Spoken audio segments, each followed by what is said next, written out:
Chapter 1, Introduction. Background and current situation. There are many people who, when they wake up in the morning, their first sensation is one of unbearable heaviness, so heavy that they do not live, but crawl, who no longer know what the word illusion means, who find no meaning in anything. Most of them have searched for the longed-for happiness without finding it. A fruitless search for something external that they believe they can find outside themselves and at some future time.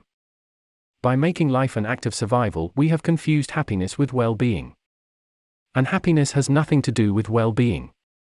We seek happiness and we strive to feel happy, but this is not possible because happiness cannot be found and it is not an emotion to be felt, it is a state of consciousness. We have confused happiness with a happy feeling, with a euphoric state that excludes sadness or anger, and happiness has nothing to do with this. It is about realizing that we are already happy and that one can only be happy in the only moment there is, now. There is an inner space that is happy beyond our personality. I am happy and the rest comes in addition. Even before the COVID-19 pandemic, the mental health status of the population in Europe was a cause for concern. Mental health is influenced by many factors, such as genetic predisposition, socio-economic background, adverse childhood experiences, chronic conditions, and alcohol or drug abuse. Mental health and well-being are therefore interrelated issues that are affected by policies and actions in a range of sectors, such as education, health, employment, social inclusion, and actions to combat poverty. This relationship is reciprocal. Without adequate mental health prevention, support, and treatment, the risks of poorer education or unemployment are increased. Being a mentally healthy person means being able to fulfill oneself, being comfortable in relationships with others, contributing to life in the community, and being productive at work. A mentally healthy person is also able to overcome normal stresses, sorrows, and setbacks throughout life. We have been in a pandemic for 2 years, a unique situation that has led to a health crisis, a strong impact on the economy, politics, mental, family, and social health. But, above all, it has caused an emergency in terms of unequal conditions, and has increased the vulnerability of certain sectors of the population. We are dealing with mental health, which is an ambivalent, frightening, and at the same time, a topic that is in full effervescence. Until recently, it was a marginalized subject, and for that reason, there was less diagnosis and knowledge. But it is unavoidable to deal with an issue that affects us all in our daily lives, within a broad spectrum of functionality, from psycho-emotional imbalance to clinical cases that do not allow us to develop in society.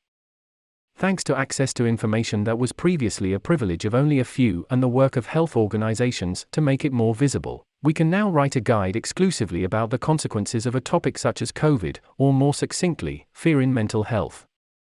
Paradoxically, the current situation offers an excess of information and raises many doubts about its veracity, leading to disinformation.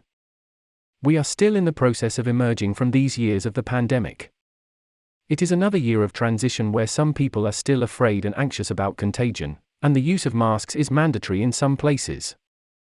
It seems that people have returned to their normal routines, but on a mental health level, there is a kind of post-traumatic syndrome and a heightened nervous system alert that we need to understand in order to face it, and be able to connect with calm and peace, and thus transmit it to the world. In other words, we need to put emotional intelligence into building happy thoughts. Definition of mental health, well-being, and healthy lifestyle. Mental health means more than just the absence of mental disorders. It is a complete state of physical, mental, and social well-being, and it is a matter of concern for everyone, not just those affected by a mental disorder.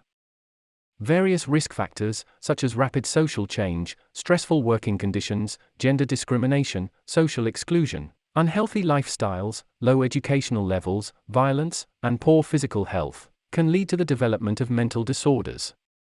A system that prioritizes domination and profit-seeking can contribute to mental health problems. Oppression, fear, judgment, and deprivation can all contribute to mental health issues. Personality and psychological factors, as well as biological and genetic determinants, can make some people more vulnerable to mental disorders than others.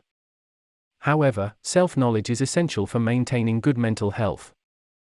Without being aware of our automatic responses to stimuli, we may not realize how suffering, imbalance, and illness can arise.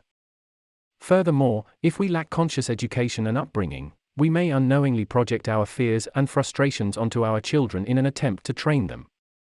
Negotiating with affection, which is as essential to a child as air to breathe, can condition them emotionally to behave in certain ways, which may lead to psycho-emotional imbalances.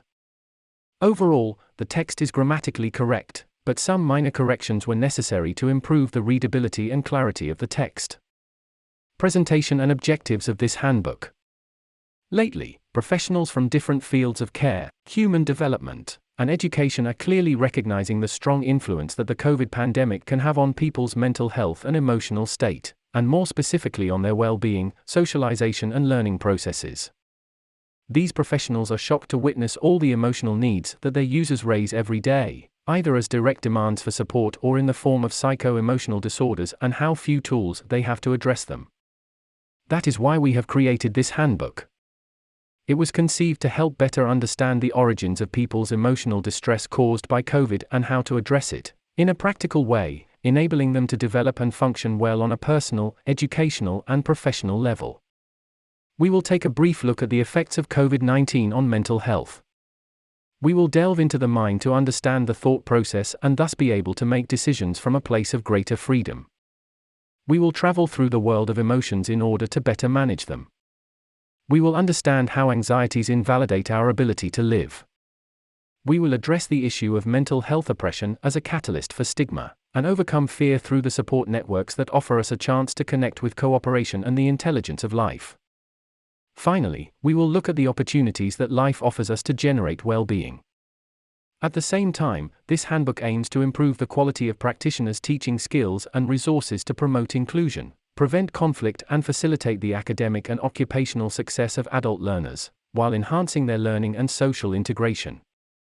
It also provides specific information and approaches on how to work with various types of groups that need different emotional management strategies. This handbook is a theoretical and practical non-formal resource for practitioners who want to address the personal problems of adult learners in order to improve their resilience, enhance their motivation, and ultimately improve their learning. It is also a useful tool for all adults who are willing to improve their lives and support others to do so. Readers will find that each theoretical chapter is based on a multidisciplinary approach, integrating scientific, educational, and social perspectives.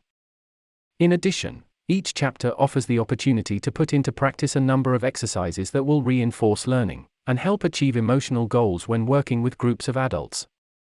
Review. In addition, this interactive manual has an attractive graphic design and illustrations. It has been designed for use on any type of electronic device to facilitate and encourage wider usage and reach a broader audience. It also contains videos and links to relevant content to enhance the learning process and ensure the acquisition of its content. As the world is constantly changing and human knowledge is continually developing, educational environments and strategies must adapt and adjust to current cultural and social circumstances. Therefore, we recommend using this handbook with flexibility and encourage readers to contribute their own experiences, discoveries, and relevant concepts to enrich the knowledge presented.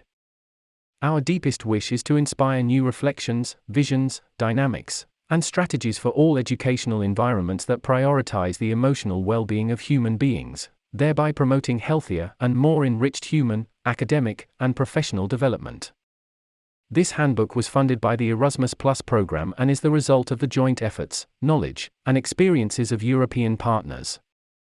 This handbook is a tribute to the work previously done by countless practitioners, and is inspired by a multitude of seeds that have been planted in the fields of psychology, education, science, and other disciplines. We express our gratitude to all those who have made this handbook possible.